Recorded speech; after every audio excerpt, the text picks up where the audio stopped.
The EU states have agreed with the USA and other allies on further punitive measures against Russia. Because of the war against Ukraine, the Russian Federation is to be stripped of trade policy benefits, which would pave the way for higher tariffs on Russian goods, for example. A ban on the export of luxury goods to Russia is also planned, as well as import bans on the part of the USA for Russian goods such as vodka, seafood, and diamonds. In addition, Russia is set to lose credit privileges with multilateral organizations such as the World Bank and the International Monetary Fund, the IMF. And other members of the Russian elite are set to end up on sanctions lists and face entry bans. Putin is the aggressor, said US President Joe Biden, referring to Russian President Vladimir Putin.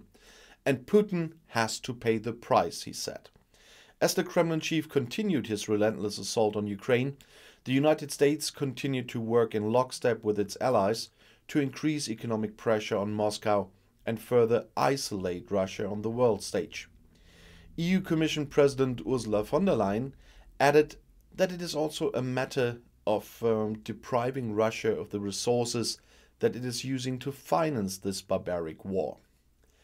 The new measures were also announced in a statement by the G7 leaders on Friday. It states that the sanctions that have already been adopted have severely affected Russia's economic and financial system. Russia should now be further isolated from the G7 economies and the international financial system. In addition to Germany, France, Italy, Japan, Canada, the USA, and Great Britain, they all also belong to the G7 of the leading Western industrial nations. Meanwhile, the export ban on luxury goods is primarily aimed at Putin's many wealthy supporters. Assets that already existed in the West of many have recently been frozen. Entry bans were also imposed. Those who keep Putin's war machine running should no longer be able to indulge in their pompous lifestyles while bombs fall on innocent people in Ukraine, von der Leyen said on Friday, shortly after a summit of EU leaders in the Versailles Palace in Paris. In addition to the import ban on luxury goods, the new EU sanctions package bans the imports of certain products from the Russian iron and steel industry. This is a blow to a central sector of the Russian economic system and is costing the country billions in export earnings, said the president of the Commission.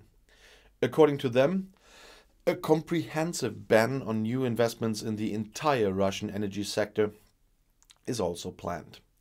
With regard to trade relations with Russia, the sanctions are primarily about trade policy concessions within the framework of the World Trade Organization, the WTO, which are to be lifted.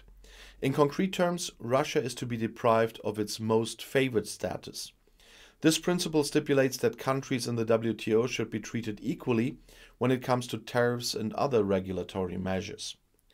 From a US foreign trade perspective, suspending normal trade relations would put Russia in the same category as, let's say, Cuba and North Korea. In the USA, Congress must take action to take this step. Russia invoked exactly this provision a few years ago after restricting the movement of Ukrainian goods through Russia. Ukraine appealed against it. The Dispute Settlement Committee concluded that it was Russia's right to invoke this paragraph. Now, the EU, the USA and their partners want to invoke it. Trade relations between the USA and Russia are limited anyway. According to the US government, Russia was the 20th largest supplier of goods to the USA in 2019 and therefore mainly supplied oil and gas, metals and chemicals. However, the White House emphasized that combined with the actions of the other Western partners, this would mean more than half of the global economy. The step would deal Russia with another serious economic blow. The IMF sanctions and World Bank sanctions are said to be about suspending Russia's rights as a member of these important multilateral financial institutions. We will ensure that Russia can no longer receive funding, loans or other benefits from these institutions, von der Leyen announced.